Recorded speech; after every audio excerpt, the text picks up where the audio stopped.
about Jill Stein, because she's now appealing, don't let a crisis go unexploited. And I think that's what's happening here, because what she has been saying, I've been looking at what her announcements are and on Twitter, that's going to appeal to the youngest voters. Those are the ones who are the leftists, the anarchists, the Marxists, those that agree with all of the Green Party, right, which even though it's not a large party, a large voter, it's going to really take away from the Democrat vote.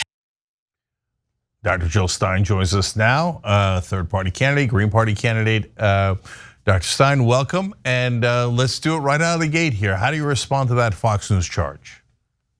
I say, thank you for the compliment. Yes, I love being, being acknowledged as the power, in this election. The truth is, however, that voters have been dropping out, by huge numbers.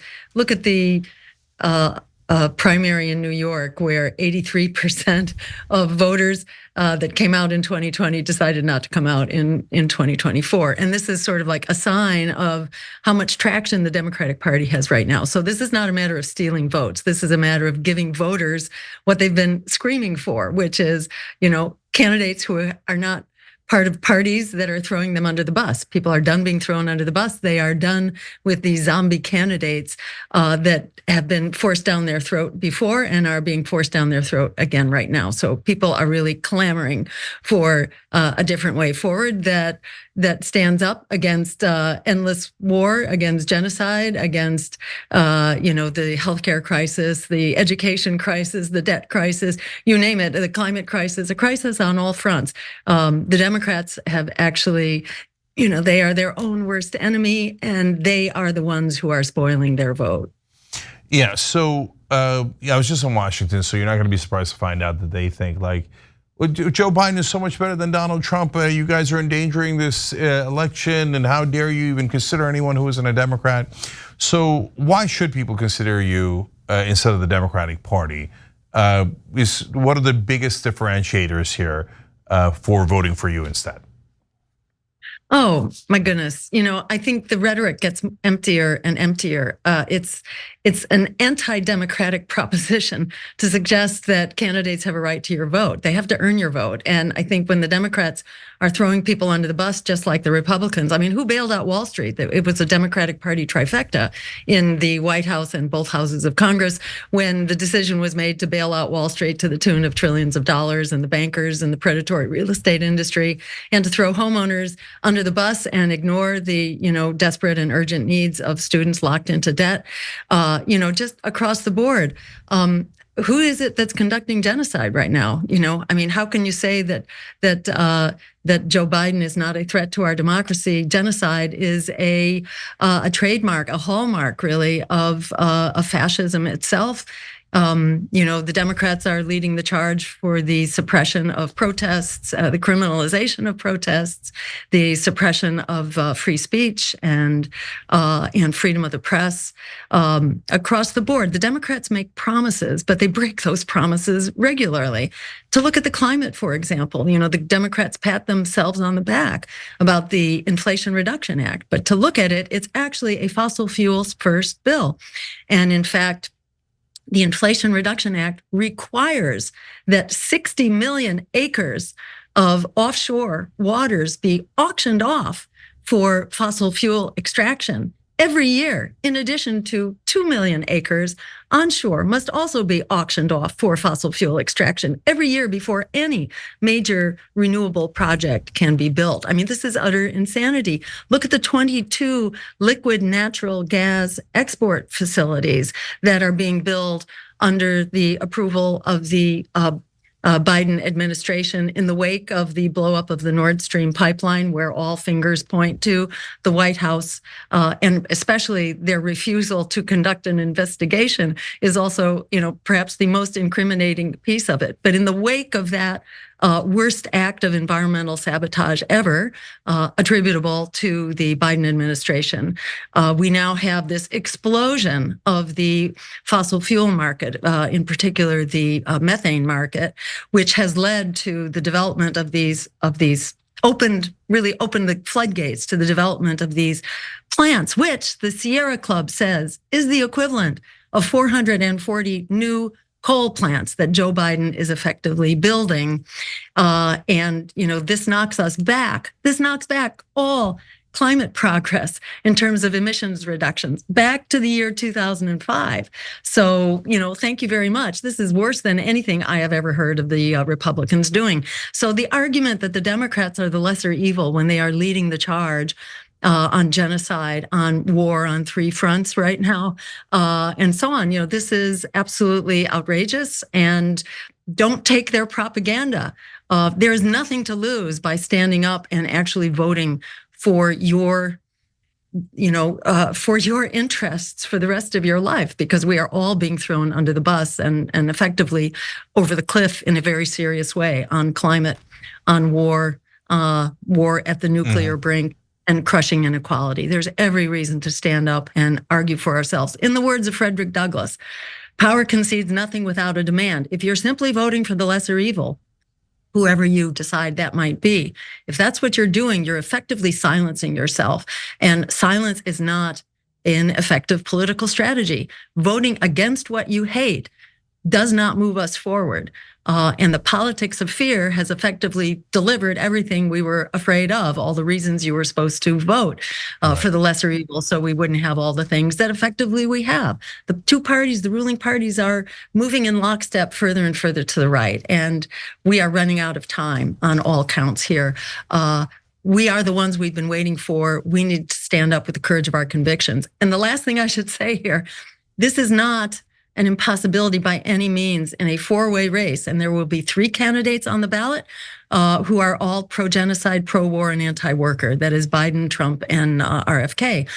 Our campaign is the only anti-genocide, anti-war, pro-worker campaign that is on track right now to be on the ballot across the country. We actually have 75% of the work already done. This is not being covered by mainstream media, who doesn't understand it and certainly does not want to acknowledge it. But we will be the one anti-war, anti-genocide, pro-worker campaign on the ballot. When you split a vote, when you have a race that's got four strong candidates, that vote can be split in such a way that it can be won with 26% of the vote. We are currently at 4% among all demographics, and we are at 12%, 35 and under.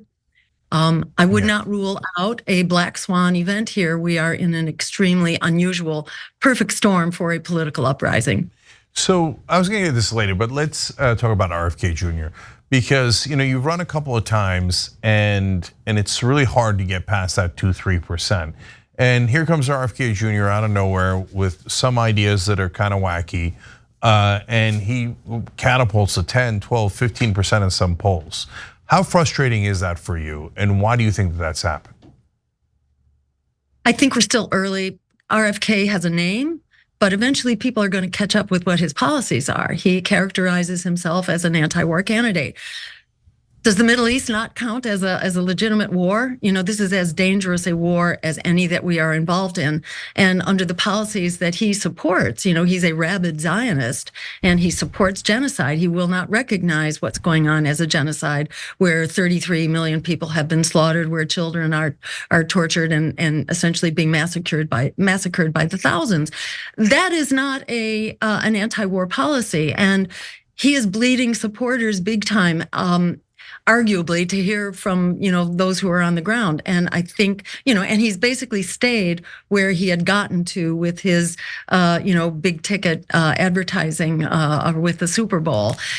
So I don't think, as people begin to actually look into what his campaign is about, I think he stands to lose support, or shall we say, I think he stands not to grow his support. And our campaign, on the other hand, in spite of the consistent smear campaigns and fear campaigns, most voters, the overwhelming supermajority of voters, do not know anything about our campaign and do not have an opinion about our campaign either.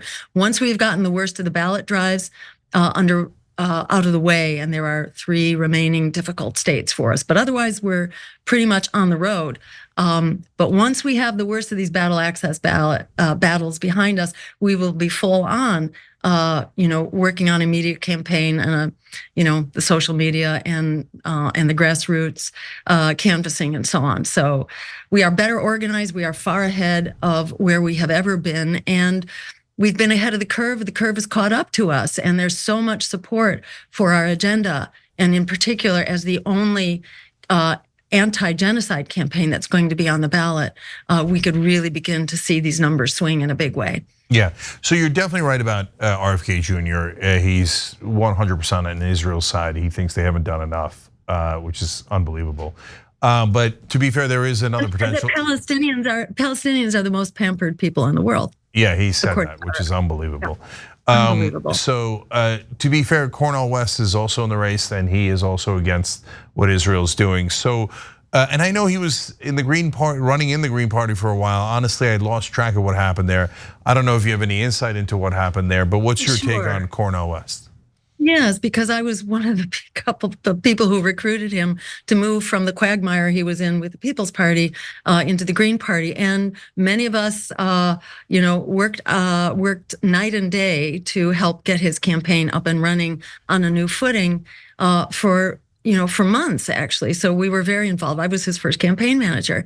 I then stepped back because we had differences of opinion about how the campaign should be managed. But I was happy to let him go on his own and was, supporting his campaign very much.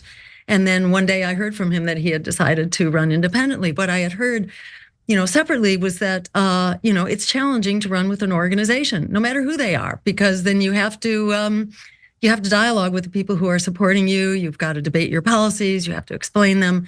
It can be, kind of a pain in the back, so to speak. And it's very hard to build a relationship with a party when you haven't had one at all, when you're under the gun, in the heat of the fight. And running for president is a big fight. So that is a very difficult thing to do. It's not surprising that it didn't work out. I think it was a good faith effort was made on all sides. It didn't work out, and he decided to run on his own. But in doing that, he gave up about $5 million at least worth of ballot lines. He's already missed the ballot in California, so he won't be on the ballot in California as far as I can tell. I don't think there's a mechanism for him to get on. Likewise, he gave up the ballot line in Texas, in Florida, in Arizona, in a whole slew of states. We currently have ballot access in 21 states. That includes some of the most difficult and expensive states. So he took on a huge burden. RFK says it will cost him about, between $15 and $20 million to get on the ballot across the country. And, he can do that because he will go for corporate money, and he does go for corporate money. And, he's got 2 big, very deep pockets behind his super PAC. I don't see Cornell engaging in that kind of, dirty political fundraising. I don't think he's going to do that. And in lieu of that, there's really not a pathway for him to be on a substantial number of ballots. In the words of Frederick Douglass, power concedes nothing without a demand. You have to be that demand. You have to be that pressure against empire. If you're going to contest with empire, you have to be on the ballot. You can't do it just as a lone voice. And he doesn't have a pathway to do that. I think he's on 4 states. Real quick, how is the Green Party able to get on all those ballots? How are you able to avoid all those costs? Because we were already on in many states, because we are a grassroots network of state parties who watchdog their ballot status and who maintain it. And that means running in races. It means continuing to contest for power. It means challenging power on healthcare, on the housing crisis, on the takeover by finance capital of our housing industry, et cetera. You have to be there on the ground fighting these battles so that you have enough votes and you have enough of a percentage that you can maintain your ballot status. So we have people who are watchdogging our democracy because the exclusion of candidates and parties outside of these little, the parties of war on Wall Street, the shutdown of our democracy is extremely anti-democratic. We are fighting that battle for our democracy, so we maintain our ballot lines, and we also, increase them, and that's what we're in the process of doing now, is going from the 21 states that we have, including most of the big and difficult states, progressing to being a full-bore challenge. If we froze where we are now, I think we would have somewhere on the order of 75% of the electoral votes that would be needed if we were to win, so that the lack of ballot access is not an impediment to actually contesting the election. Yep. So look, a lot of the things that you talk about in policy appeal to me, and I understand the dynamic of the Democrats and Republicans being good cops, bad cops, and playing that game on us for decades. We've covered it on TYT endlessly. And I'm not in the incrementalist camp. I'm in the rebellion/revolution camp. So, but help me understand why this time is going to be different. Why you can pull off the revolution this time when you haven't been able to the last couple of times. Well, let me say, I think genocide is a red line for a lot of people. So we are seeing many people walking away from the Democratic Party now. I think that 83% boycott of the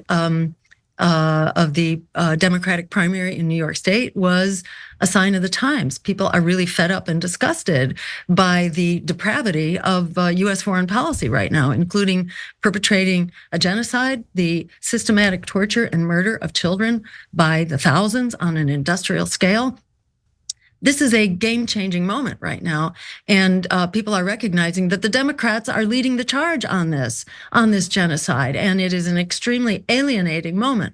So what are people going to do? Are they going to resort to the Republicans? Not if they know better, and not if they know that there is a third choice on the ballot, which is not pro-genocide and not pro-war. We will be the only such option on the ballot. So, this is all about whether we have the courage of our convictions as the American people to finally stand up for what it is that we want and what it is that we must have if we are going to have a future in which we can survive.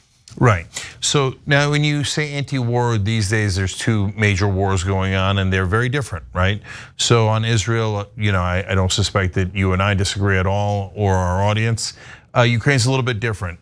So do you think that the Russian invasion of Ukraine was wrong? And if you think that it was wrong, is there anything that the US should do about it? Absolutely, yes. It was wrong. It was a criminal act. It's a violation of international law. At the same time, it was also a war that's been ginned up by the US and by NATO with the eastward expansion of NATO over many decades. So this was entirely foreseeable. Let me ask you this. When Russia placed nuclear missiles in Cuba, should the US have just sat there?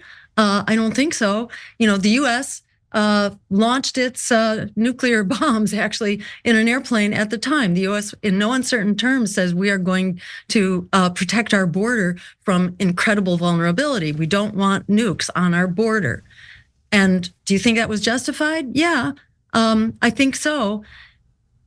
Russia was doing the same thing and said as much for at least a decade in advance, and the promise had been made by the US. But being concerned about it, Dr. Stein, but being concerned about it and launching an invasion are two very different things. Well, Russia did everything it could, everything it could. And by the way, that war had been begun in 2014, and there had been about 16,000 people who had been killed in the eastern provinces. So there was a civil war that was ongoing, and this was like an escalation of that war as Russia became involved. I'm not defending that, but on the other hand, it's entirely understandable. And what Russia really wanted was a guarantee of Ukraine neutrality. And to me, it was inexcusable, absolutely inexcusable not to make that guarantee of Ukrainian neutrality.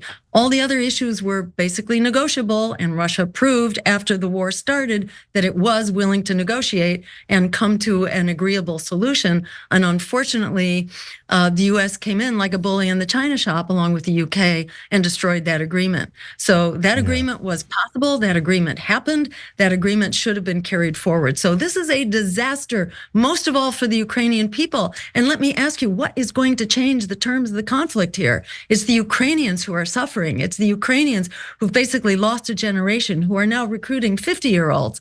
And I don't know, teenagers, whatever. But, they have the walking wounded. Ukraine is in desperate, horrible shape. How exactly is the United States going to keep this war going short of sending in our own troops? God forbid that such a thing should even be considered, because there is a solution here, which is the solution that was put on the table at the very beginning. Now we're circling back, but under much more difficult terms of negotiation. And they are only going to continue to become more difficult because, unfortunately, at the end of the day, Russia has a whole lot more people than Ukraine does. And unless other parties are getting involved, that's going to be the terms of the dispute. And Russia also has access to a lot of weapons and other supplies that it can draw on. So we don't have a pathway forward here short of basically exterminating Ukraine. The longer this goes on, the worse it is. We need to stop it, as Barack Obama had recommended, long ago. These are Russia's interests. We should not be butting up against it. We do not have the resources to put into this that Russia does. So, Dr. Stein, we're both out of time, but I gotta ask one quick follow-up here. So, look, I understand what you're saying about the NATO expansion. It was not a great idea to push up against the Russian border. We agree with that. But I don't think that the Russian invasion was understandable in any way, shape, or form. I think it was way too far. And when you say it's understandable, it does make it feel like you're defending it a little bit. But more importantly though, what's the answer here? Are you saying no more funding for the Ukraine war? If you want the war to end, are you saying that Ukraine should just give up those provinces that the Russians have already occupied?